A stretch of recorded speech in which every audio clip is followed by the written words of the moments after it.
Alrighty. Good evening.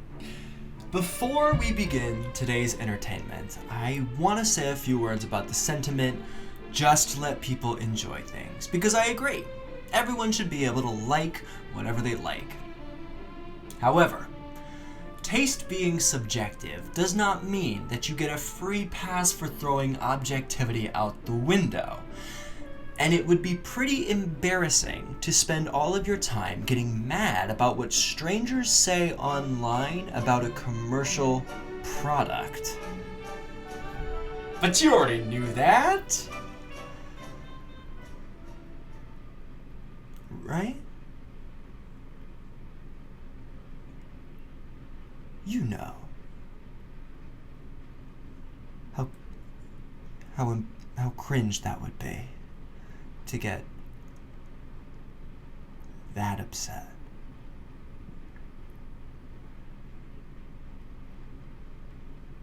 Right? Surely. You know how.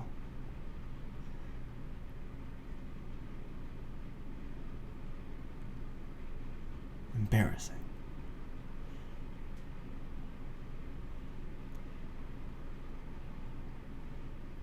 Okay, so if we agree you're allowed to like what you like, then I am allowed to hate what I hate. And on that note, let's talk about this absolute piece of shit.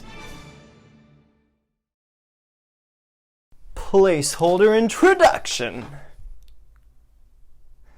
Alright. Ah!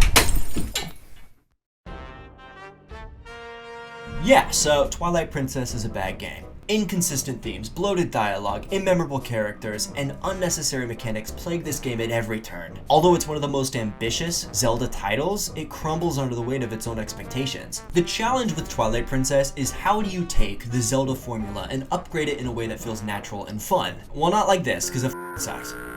But generally, Twilight Princess seems more interested in covering its shallow and repetitive gameplay with the veneer of interesting graphics. For the time. Hyrule Field is a perfect example. There is a substantial amount of things to do in this new, expansive open world, all of which feel embarrassingly inconsequential. You can go out and find chests with rupees that you really don't need, but you can also go search for Poes and bugs, which in return gives you rupees that you don't need. In 2016, Nintendo broke new ground by adding in chests with Miiverse stamps, which is a fun collectible for a social network that no longer exists. The only thing worthwhile finding is a piece of heart, which means opening up a chest is a lottery that's rigged against you to inevitably make you feel like you've wasted your time. Oh, but hey, you can also fish. And I'm not gonna add any commentary to that because it is already a funny joke.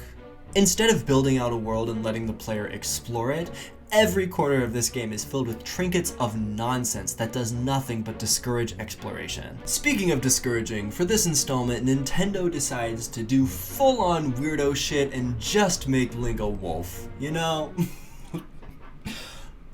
Why not? Cheers. Every 3D Zelda has its own gimmick, for lack of a better term. Ocarina of Time has the 3D space, Majora's Mask has the 3D clock, Wind Waker has the old man boat, and Twilight Princess has the wolf. Listen, I'm sorry, we have to talk. I think I'm frustrated because I've literally never seen anyone talk about this, but being a wolf makes no f***ing sense. Like, I feel like I'm gonna get pushback for saying that, and that's wild. It's uninteresting from a combat perspective. You get three moves. If an enemy is too high up, then sorry idiot, can't get that one. Link Wolf has less traversal capabilities other than running faster and the occasional tightrope, which why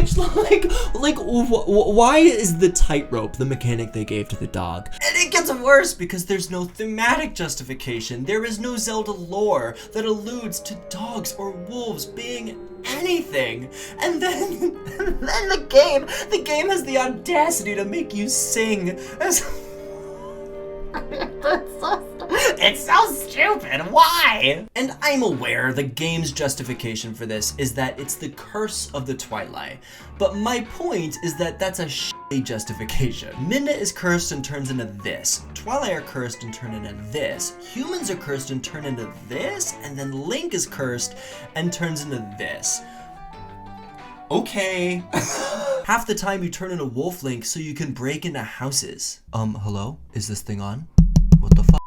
Twilight Princess successfully adds more land, more chests, more story, but it doesn't establish any reasons for the player to be engaged with its new content. But here's the thing, there are aspects of this game that I love. The dungeons in Twilight Princess are wonderful. Some of the best in the franchise. The wildly original atmosphere in each dungeon immerses you and takes full advantage of the new art style, which is the perfect mix between fantasy and steampunk. The new items integrate extremely well into the dungeons and puzzles, and I rarely found myself bored or lost. The music strikes a beautiful chord between majestic and intimate, and the combat feels a little more quick-paced than any other Zelda game, which I really like. And this part really doesn't matter, but the clothes in this game are immaculate.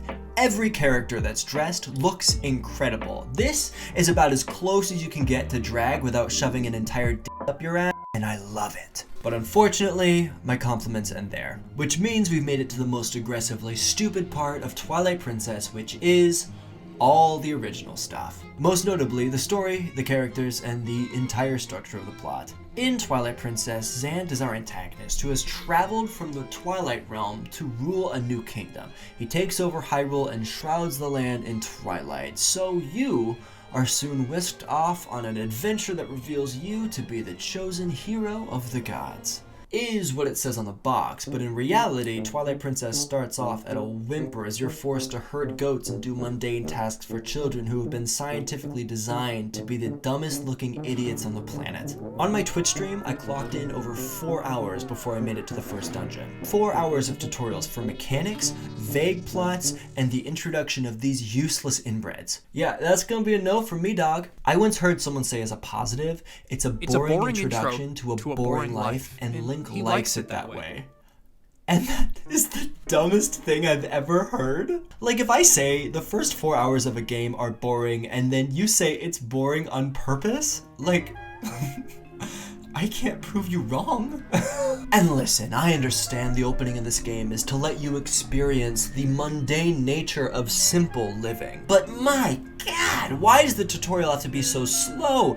Why are these kids so ugly? Who the f is this man? Why does this bitch have the f***ing audacity to take my horse and then nearly get us killed? Why is the game teaching me to fish now? It's a bad tutorial and it only gets worse. Every single character in this game is either lacking development or has their plot completely dropped to fill some aspect of arbitrary fan service. And despite the obvious amount of care and precision that went into creating the lore of Twilight Princess, you'll be happy to hear that all of that is completely trampled by Nintendo's approach of presenting information in the most somber and vague way possible. Now, the game tries to ask questions about how easily power can corrupt individuals and how we can combat that oppression when we feel powerless ourselves, but it doesn't have the wisdom or the courage to follow through in creating any coherent statement.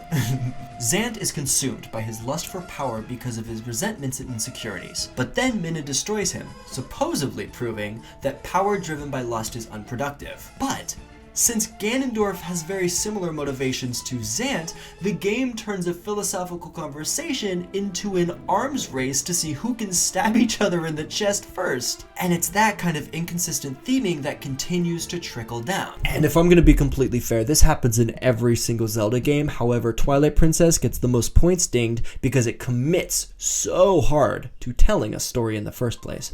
All Twilight Princess had to be was an inspiring story of an unsuspecting hero whose unique amount of courage carries him across Hyrule as he's protecting individuals from danger and corruption, all while reviving people's faith in community, successfully bringing a once impoverished and empty landscape back to life. But instead, we get another final standoff, Zelda formality because of destiny or whatever. About halfway through the game, Minna says a very interesting line that has always stuck out to me. She says, "So even if you go back now, with all the people you've saved, the whole tragedy would just repeat itself." I interpreted that as her saying evil will always exist. If you cut off one source of evil, another will pop up. So it's weird to me that the game makes so much effort to make the final standoff, the fight with Ganondorf, the thing that will solve Hyrule's problems. If worthiness does not come from bloodline, a point that Twilight Princess is constantly trying to make, why don't we have a scene where everyone in the community helps Link get through Hyrule Castle? Why can't Zant be the final boss? Because that's the character we've been learning about this entire game. And I know why Ganondorf has to be the final boss, but you know, just play along. And don't get me wrong, I am completely used to Nintendo giving us nothing to work with when it comes to narrative, but what I'm most frustrated with is that they did cohesive, good work to generate a great story, but completely fumbled the ball. Link being a nobody is thematically important because it shows that a hero can come from anywhere. Link does great things because he's courageous. Except it's not about courage because Link ends up just getting a magic sword from the gods that they allowed him to have. Midna is supposed to complement his character arc because she comes from royalty and legacy. During the game, she's desperately trying to reclaim what was once hers because she feels entitled to power. Is there going to be a moment in the game where she learns that royalty does not define her? Nope! She collects all of her pieces of things, turns into a goo bionicle, and then fists Zant into oblivion. At every single turn, this game rejects all of its interesting concepts, only to circle jerk about some forced idea of divine destiny, which then causes the entire game to crumble under its intense sense of scope. When everything is the most important, nothing matters. Ironically, I think the reason people like Twilight Princess so much is because of its vague and inconsistent nature. Games like Mario, Halo, Street Fighter, or Portal, there's a very specific mechanical focus and it's pretty easy to tell if you're on board or not, but in its first 4 hours, Twilight Princess is a hack and slash, then it's Barbie Horse Adventure, and then it's a dating sim, a fishing game, and then a puzzle game. When a game throws so much at you at once, it's hard to tell if you're actually enjoying yourself or just going through the motions, which is why I think there's a big disconnect between gaming and actual enjoyment of said gaming. So with Twilight Princess, I think it's a fair question to ask, did you enjoy the game or did you just like the pictures? Replayability, immediacy, pacing, that is what I enjoy in a video game. If I want to bang my head against the controller, the game is not fun. If I am laughing at a serious cutscene, right the game is not fun. Oh my if God. I am constantly rushing through dialogue because a character is so boring, No one cares. the game is not fun. But what do I know? I've only played this garbage 4 times. Ooh, and if I see one comment below that's like, well, I liked the part when... I don't care. It's a 60-hour experience, Kyle. I do not care if you liked 10 minutes of it. I am not going to be made the villain because your standards are subterranean. Legend of Zelda Twilight Princess, 3 out of 10. Holy shit.